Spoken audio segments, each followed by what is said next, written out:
As a health and fitness coach, it might surprise you to know that I absolutely hate keto. The video we're gonna watch is going to explain exactly why. So I wanted to chat about why I stopped doing keto. A lot of you guys have been asking me to follow up with that, and you're like, what's the update? If you didn't know, I did keto for about 8 weeks leading up to my wedding. That decision was driven by trying to lose the last 10 pounds before my wedding. I had a goal weight in mind. And a lot of people will do this for an event. A long time ago, and I was just trying to get back to that. You know, heard about keto. I heard it all over the internet. Everyone's been talking about it, and like I saw all these YouTubers doing it. I'm like, oh my god. It's very trendy.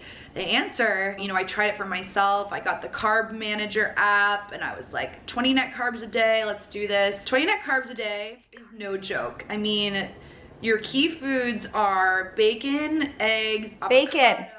Your key really high fat foods, and like 0 to like very little carbs is what you're eating all day. So I sustained that for about 8 weeks before my wedding. And I will say the positive parts about that first, I did hit my goal weight for that. I did lose the last bit. Okay, hang on. I need to talk about this. Yes, of course you're going to lose weight. I'm not arguing that you can lose weight on keto, and you'll lose a lot of weight at the beginning, but it is not a healthy way to lose weight, and let's see why. I had an insane amount of mental clarity, which actually don't hear a lot of people talking about. The mental clarity part of it was actually kind of crazy. Like, okay, I do have to say, you will still have mental clarity if you're eating healthy foods. So the reason why she's having mental clarity is not because she was eating bacon and fat all day. It was because she cut out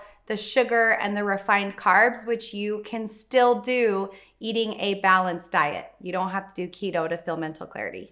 I could think so clearly. I was very in touch with my thoughts. It was actually really wild. That was probably one of the best parts about it. Just felt very focused. Keto for me, that I didn't feel very natural. I mean, one being like, you know, having fruit would almost go against the keto diet. I mean, just to give you guys some context and just as an example, eating 1 banana in your day would kick you out of ketosis. Okay, fruit is so healthy for you. It has so many micronutrients that your body needs. You should not be afraid of fruit. Any diet that tells you that you need to prioritize bacon over eating fruit, run.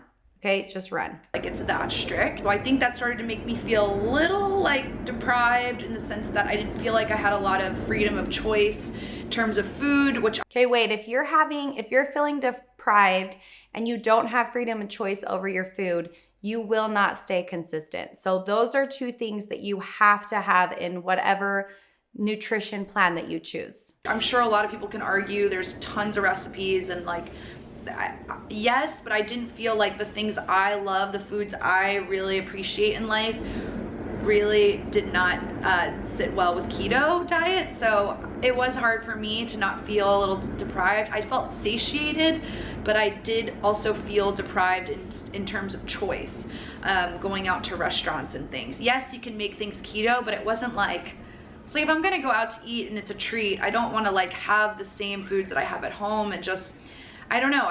With my clients, I make sure they always can fit a treat, or they can go out to eat and they can make it a lifestyle. If you can't go out to eat on your current diet, it's not for you. Got a little tired of it. So that was a big factor. Another one was the amount of hair loss I had. I noticed in the shower, my hair was falling out, like really alarming amounts falling out when I put my hand through my hair and just looked down. Her hair is falling out.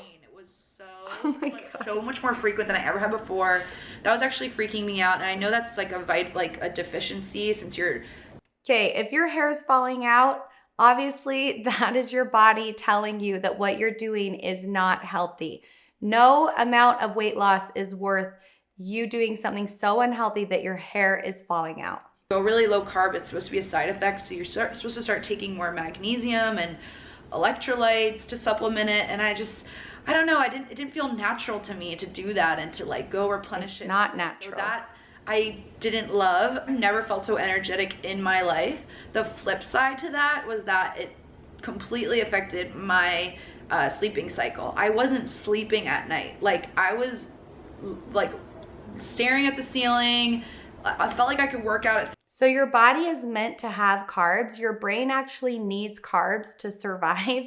And so it will mess up your circadian rhythm, which if you're up all night, then you're going to be tired during the day. It's just going to totally swap. So that's not a good sign. It was really neat at first. I was like, you know, working at night and just doing stuff, staying busy, but it just, again, didn't feel natural to not sleep. I love sleep. It just started to feel unnatural and different to where it kind of almost like freaked me out a little bit. It really gave me the short-term goal of what I wanted, which was to lose that last little bit of weight. And then I thought, okay, this is cool. Like you know, trying something different in my diet, but that's the thing. I think it felt too much like a diet and not a lifestyle. And yes, this is the problem. So most people, when they do keto, it is so extreme and it's so easy to get out of ketosis that they cannot stick with it long term. So it is an extreme short-term diet.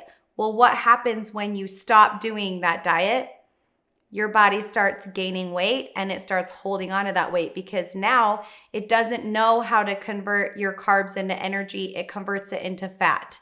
And that's what happens. Most people will gain the weight back. Again, I was in the headspace right before a wedding, so I was thinking about my wedding and wanting to look and feel my best. But then I go on my honeymoon and I was not going to be keto on my honeymoon. I mean, okay, so she did this very extreme keto diet and then went straight onto her honeymoon and ate whatever she wanted. That's the worst thing you can do for your metabolism. I mean, let's be real. Like, if you guys haven't seen it, I did post a gaining weight on vacation video, which feel free to check out. I've just been really wanting to be open with you guys about all this stuff, but I will put it in the cards here. She probably wouldn't have gained as much weight if she didn't do keto before. And there was no regrets about that. And I am so much happier. She gained 10 pounds in 2 weeks on her honeymoon. It's a lot of pressure going into a wedding, which maybe you guys can relate to, but like wanting to look and feel your best and putting that pressure of like looking a certain way. So I went on my honeymoon and I enjoyed it so much. And I definitely went on the opposite side of like extreme of like enjoying myself, which. Okay, this is what happens. How she said, I went on the opposite side to the extreme of enjoying myself.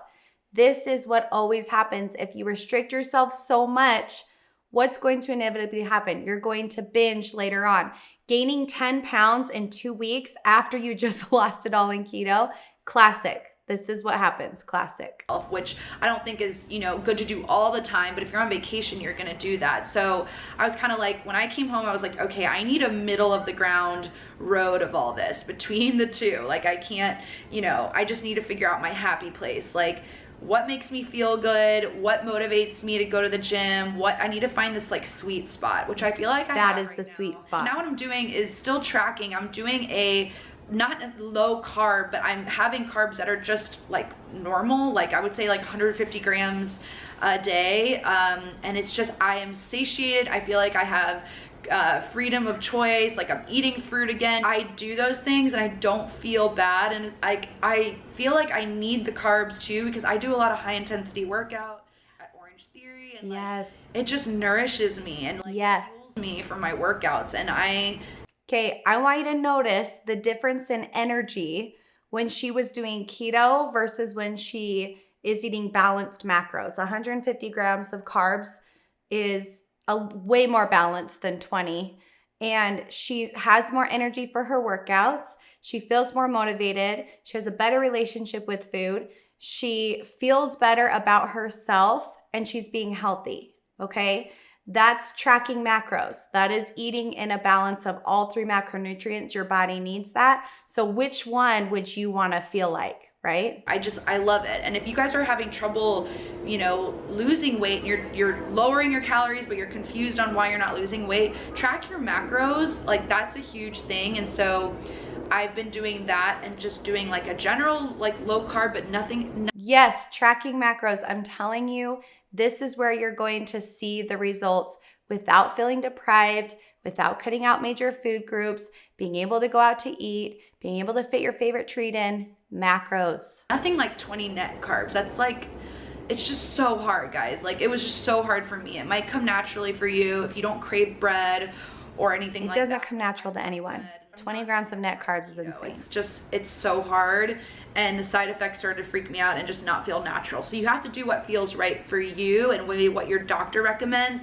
Okay, I will say the side effects were freaking her out. She had very mild side effects. I actually had one of my friends that was sent to the ER because she had such severe kidney stones from doing keto because it completely ruined her body.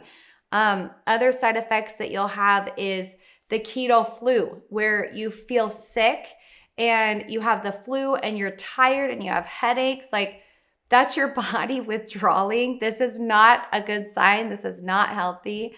And you're going to feel dehydrated because it sucks all the sodium out of your body. Again, like I said, the kidney stones, it's way too hard for your kidneys to process that much fat. So when she keeps saying, she's probably said 7 times, it didn't feel natural. It's not natural. This is not what your body is made to do. Could work for some people, could be working for you if you're watching. So don't take this as like a criticism on, keto. It just personally did not sit well with me. And then also just, I felt like I was depriving myself, and I didn't like that it did feel like a diet for me and not a lifestyle. I think when you make that recognition for yourself of what's a diet versus what's sustainable for you and your lifestyle. And yes, I'm not saying going and eating a cheeseburger every day is should be the lifestyle, but I mean, finding just that guilt-free, happy, working hard, motivated, that sweet spot. It's really just finding that sweet spot, which I feel like I'm in right now.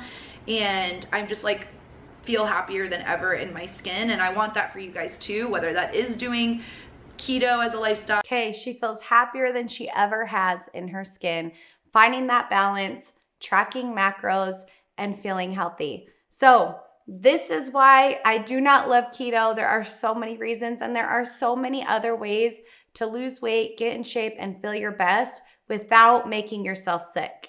If you liked this video, join me for my next video, 6 of the worst tips you've ever heard about weight loss. I'm going to debunk them with you.